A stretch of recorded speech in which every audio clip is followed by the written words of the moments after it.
ሰላም እንዴት አላችሁ?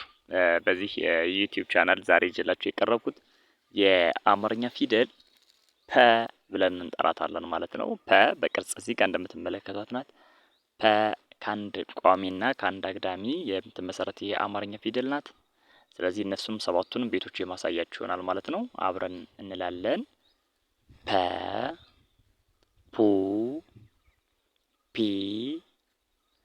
ፓ፣ ፔ፣ ፕ፣ ፖ እነዚህ ናቸው የፐ ሰባቱም ዝርያዎች እኒን ነው የሚመስሉ ማለት ነው። አንድ ጊዜ ደግምላችኋለሁ። ፐ፣ ፑ፣ ፒ፣ ፓ፣ ፔ፣ ፕ፣ ፖ።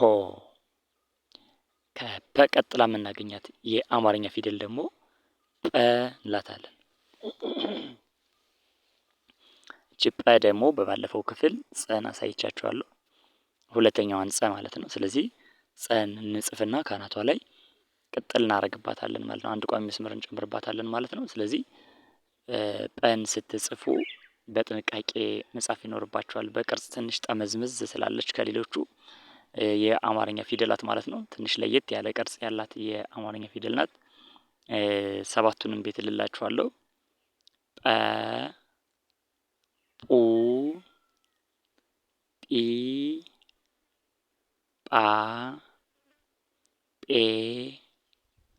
ጵ፣ ጶ እኒህ ናቸው ሰባቱን ቤቶች። አንድ ጊዜ ልድገምላችሁ።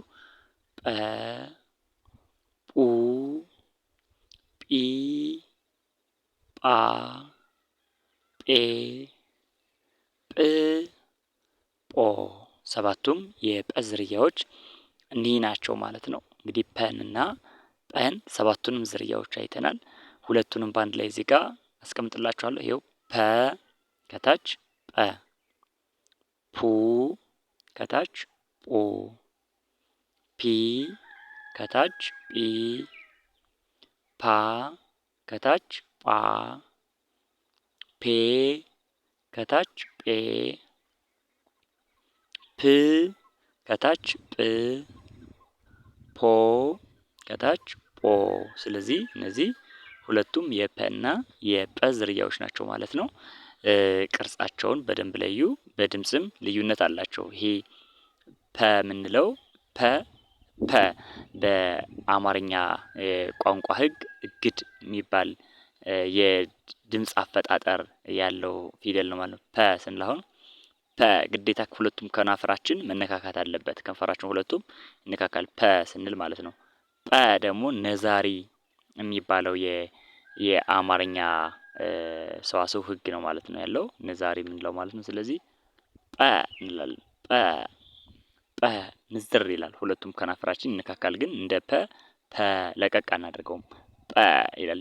የሆነ ድምጽ አለው ጰ የሚል ማለት ነው። ስለዚህ ነዛሪ የምንለው የቋንቋ ሕግ ይከተላል ማለት ነው። ስለዚህ ሁለቱንም በደንብ ትለያቸዋላችሁ እስከ ሰባቱ ዝርያዎቻቸው ማለት ነው።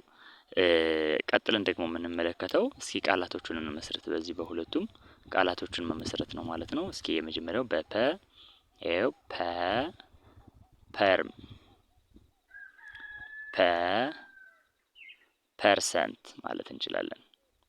አሁንም ፐ እሺ በፑን ቀጥል ፑ ፑል ማለት እንችላለን።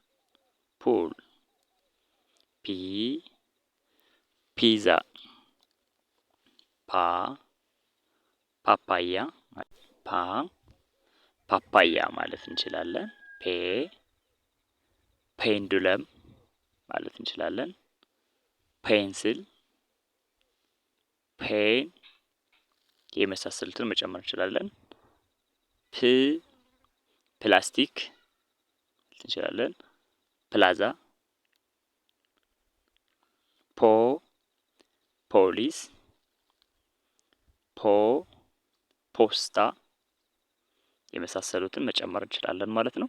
እንግዲህ እነዚህ እግድ ያልኳችሁ የድምጽ አፈጣጠር ምንጠራቸው ናቸው። ፐ ፑ ፒ ፓ ፔ ፔ ፖ ፖ። ጰ ደግሞ በጰ ደግሞ ቃላትን መስረት ይኸው ጰ ጰራቅሊጦስ፣ ጱ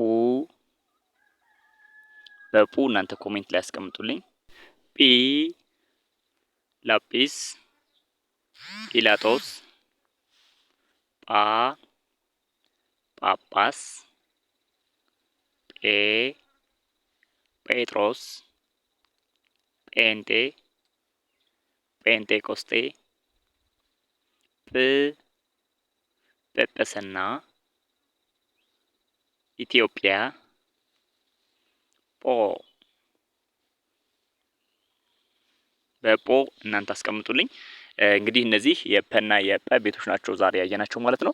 በቀጥታ መማር የምትፈልጉ ካላችሁ ደግሞ በምትፈልጉት የሶሻል ሚዲያ አማራጭ በጥራት እናስተምራለን። ከታች ባለው የስልክ አድራሻ ብትደውሉ ይደርሰናል። በጥራትና በብቃት እያስተማር እንገኛለን።